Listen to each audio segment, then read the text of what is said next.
25 మంది ఎమ్మెల్యేల రహస్య మంతనాలంట. మరి బీఆర్ఎస్ మునిగిపోయిన నావా. కరీంనగర్లో కాంగ్రెస్ బీఆర్ఎస్కు దిమ్మ తిరిగే షాక్ కేంద్ర మంత్రి బండి సంజయ్.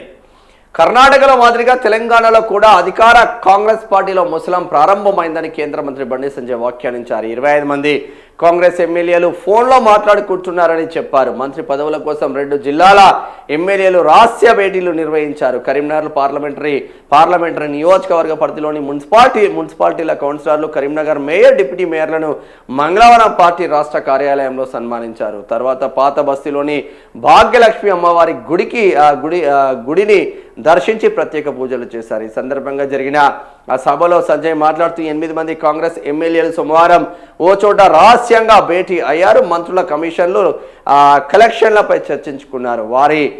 వారి అవినీతి వల్ల పార్టీ భ్రష్టు పట్టిపోతుంది, మంత్రులుగా మాకు అవకాశం ఇవ్వండి అంటూ రాహుల్ గాంధీకి లేఖలు రాశారు. ఇది వాస్తవం అని తెలిపారు. సీఎం రేవంత్ రెడ్డి తమకు నిధులు ఇవ్వడం లేదని కాంగ్రెస్ ఎమ్మెల్యేలు నారాజుగా ఉన్నారన్నారు. కాంగ్రెస్ నేతలు తమ ప్రభుత్వాన్ని కూల్చే అవకాశం ప్రతిపక్షాలకు ఇవ్వరని, వారే ఆ పని చేస్తారని ఎద్దేవా చేశారు. బీఆర్ఎస్ పార్టీ మునిగిపోయిన నావా అని పేర్కొన్న సంజయ్ ఆ పార్టీని రక్షించడం ఎవరి తరం కాదని తేల్చి చెప్పారు.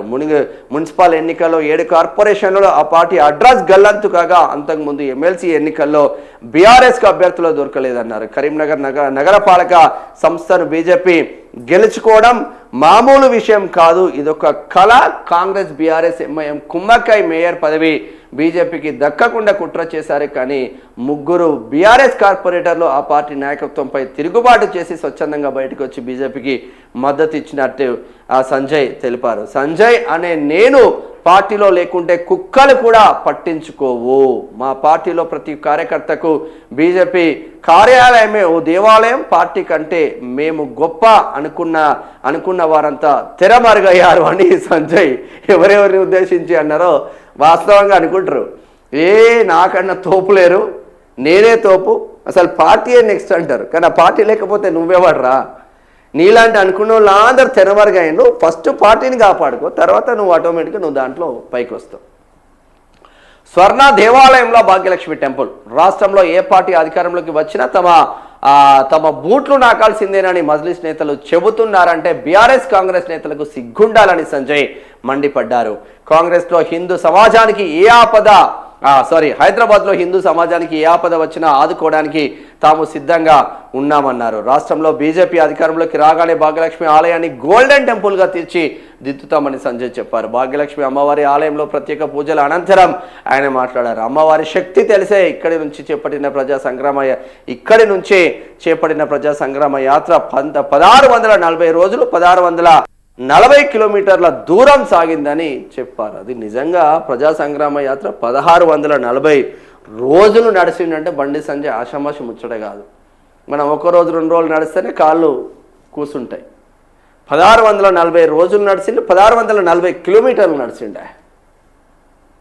అందుకే కాంగ్రెస్లో ముసలం మొదలైందంట.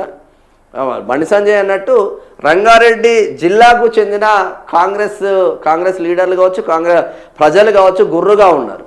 ఇటు మల్రెడ్డి రంగారెడ్డికి మంత్రి పదవి రాలే. రంగారెడ్డి నుంచి ప్రజెంట్ రంగారెడ్డి తీసుకుంటే మల్రెడ్డి రంగారెడ్డి ఒకడే ఉన్నాడు ప్రజెంట్ రంగారెడ్డి. ఉమ్మడి రంగారెడ్డి జిల్లా తీసుకుంటే ఇక్కడ పరిగి ఎమ్మెల్యే రామ్మోహన్ రెడ్డి ఉంటారు.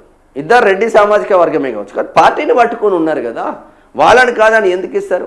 ఇంతకుముందు రంగారెడ్డికి 3 ఉండే, హైదరాబాద్కి 3 ఉండే, మొత్తం దాదాపు 7 పదవులు ఉండే గ్రేటర్లో. ఇప్పుడు ఒక్క పదవి కూడా లేకుండా పోయింది. మరి ఇక 25 మంది ఆ ఎమ్మెల్యేలు ఎవరన్నది కాంగ్రెస్లో సోచాయించుకోండి ఎవరన్నది.